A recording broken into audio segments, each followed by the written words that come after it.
O desejado de todas as nações. Capítulo 4. Hoje vos nasceu o Salvador. O Rei da Glória muito se humilhou ao revestir-se da humanidade. Rude e ingrato foi o seu ambiente terrestre. Sua glória foi velada para que a majestade de sua aparência exterior não se tornasse objeto de atração.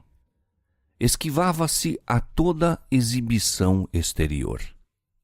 Riquezas, honras terrestres e humana grandeza nunca poderão salvar uma alma da morte. Jesus se propôs que nenhuma atração de natureza terrena levasse homens ao seu lado. Unicamente a beleza da verdade celeste devia atrair os que o seguissem.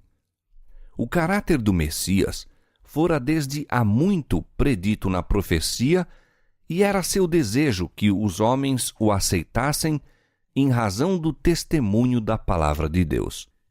Os anjos maravilharam-se ante o glorioso plano da redenção.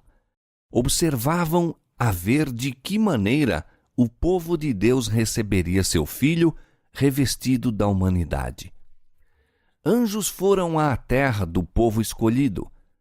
Outras nações estavam embebidas com fábulas e adorando falsos deuses. À terra onde se revelara a glória de Deus e brilhara a luz da profecia foram os anjos. Dirigiram-se invisíveis a Jerusalém, aos designados expositores dos sagrados oráculos e ministros da casa de Deus. Já a Zacarias, enquanto ministrava perante o altar, fora anunciada a proximidade da vinda de Cristo. Já nascido estava o precursor, havendo sua missão sido atestada por milagres e profecias. As novas de seu nascimento e o maravilhoso significado de sua missão tinham sido amplamente divulgados. Todavia, Jerusalém não se estava preparando para receber o Redentor. Com pasmo viram os mensageiros celestiais a indiferença do povo a quem Deus chamara para comunicar ao mundo a luz da sagrada verdade.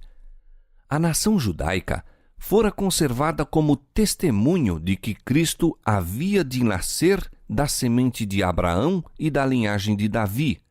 No entanto, não sabiam que sua vinda se achava agora às portas.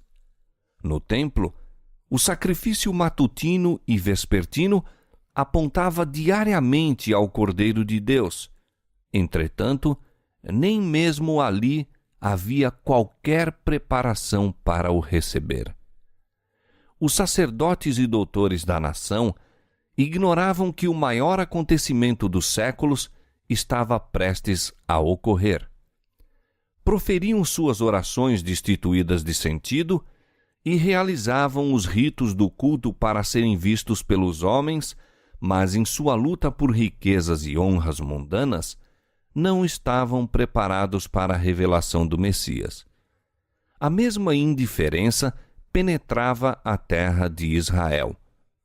Corações egoístas e absorvidos pelo mundo ficavam impassíveis ante o júbilo que comovia o céu. Apenas alguns estavam ansiando contemplar o invisível.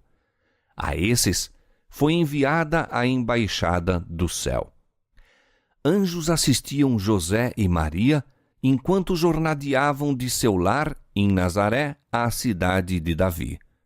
O decreto de Roma imperial acerca do alistamento dos povos de seu vasto domínio estendera-se aos habitantes das montanhas da Galiléia. Como outrora Ciro fora chamado ao trono do império do mundo a fim de libertar os cativos do Senhor, assim César Augusto se tornara o instrumento para a realização do desígnio de Deus em levar a mãe de Jesus a Belém. Ela é da linhagem de Davi, e o filho de Davi deve nascer na sua cidade. De Belém dissera o profeta: de ti é que me há de sair aquele que há de reinar em Israel, e cuja geração é desde o princípio, desde os dias da eternidade. Miqueias capítulo 5, verso 2. Mas na cidade de sua real linhagem, José e Maria não são reconhecidos nem honrados. Fatigados e sem lar, atravessavam toda a extensão da estreita rua, da porta da cidade ao extremo oriental desta, buscando em vão um lugar de pousada para a noite. Não há lugar para eles na apinhada hospedaria. Num rústico rancho em que se abrigam os animais, encontraram afinal refúgio e ali nasce o Redentor do mundo. Os homens não o sabem, mas as novas enchem o céu de regozijo. Com mais profundo e mais terno interesse, os santos seres do mundo da luz são atraídos para a terra. Todo o mundo se ilumina à presença do Redentor. Sobre as colinas de Belém, acha-se reunida inumerável multidão de anjos. Esperam o sinal para declarar as alegres novas ao mundo. Houvessem os guias de Israel sido fiéis ao depósito que se lhes confiara e teriam partilhado da alegria de anunciar o nascimento de Jesus. Mas assim foram passados por alto. Deus declara: derramarei águas sobre o sedento e rios sobre a terra seca. Aos justos nasce luz nas trevas. Isaías capítulo 44, verso 3 e Salmo 112, verso 4. Aos que andam em busca de luz e a aceitam com alegria, fugirão os brilhantes raios que descem do trono de Deus. Nos campos em que o jovem Davi guardara seus rebanhos, havia ainda pastores vigiando durante a noite.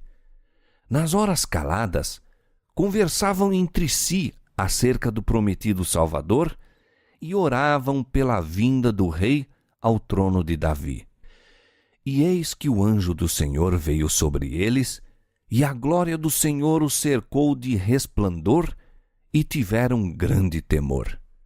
E o anjo lhes disse: não temais, porque eis aqui vos trago novas de grande alegria, que será para todo o povo, pois na cidade de Davi vos nasceu hoje o Salvador, que é Cristo, o Senhor. A essas palavras, visões de glória encheram a mente dos pastores que as escutavam. Chegara a Israel o libertador. Poder, exaltação, triunfo acham-se associados à sua vinda. O anjo, porém, deve prepará-los para reconhecerem o Salvador na pobreza e na humilhação. Isto vos será por sinal, diz ele. Achareis o menino envolto em panos e deitado numa manjedoura. O celestial mensageiro acalmara-lhes os temores. Dissera-lhes como poderiam encontrar Jesus. Com terna consideração para com sua humana fraqueza, dera-lhes tempo para se habituarem à radiação divina. Então, o júbilo e a glória não se puderam por mais tempo ocultar. Toda a planície se iluminou com a resplandecência das hostes de Deus. A terra emudeceu e o céu inclinou-se para escutar o cântico. Glória a Deus nas alturas, paz na terra, boa vontade para com os homens. Quem dera que a família humana pudesse hoje reconhecer este cântico. A declaração então feita, a nota vibrada então, avolumar-se-á até ao fim do tempo e ressoará até aos extremos da terra.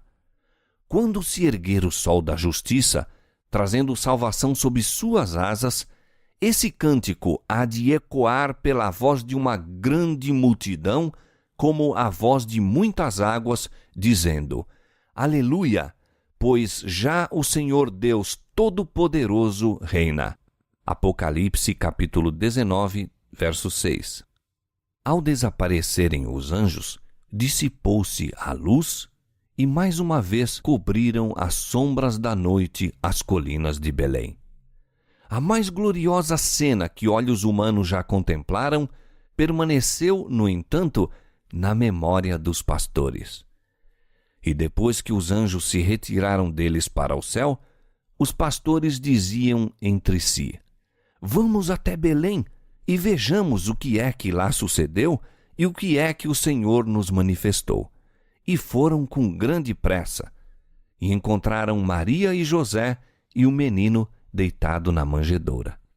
Partindo com grande alegria, divulgaram as coisas que tinham visto e ouvido. E todos os que o ouviram se maravilharam do que os pastores lhes diziam. Mas Maria guardou todas estas coisas, conferindo-as em seu coração. E voltaram os pastores, glorificando e louvando a Deus. Não se acham o céu e a terra mais distanciados hoje do que ao tempo em que os pastores ouviram o cântico dos anjos. A humanidade é hoje objeto da solicitude celeste da mesma maneira que o era quando homens comuns, ocupando posições ordinárias, se encontravam à luz do dia com anjos e falavam com os mensageiros nas vinhas e nos campos. Enquanto nos movemos em nossos afazeres comuns, podemos ter bem perto o céu. Anjos das cortes no alto assistirão os passos dos que vão e vêm às ordens de Deus. A história de Belém é inexaurível.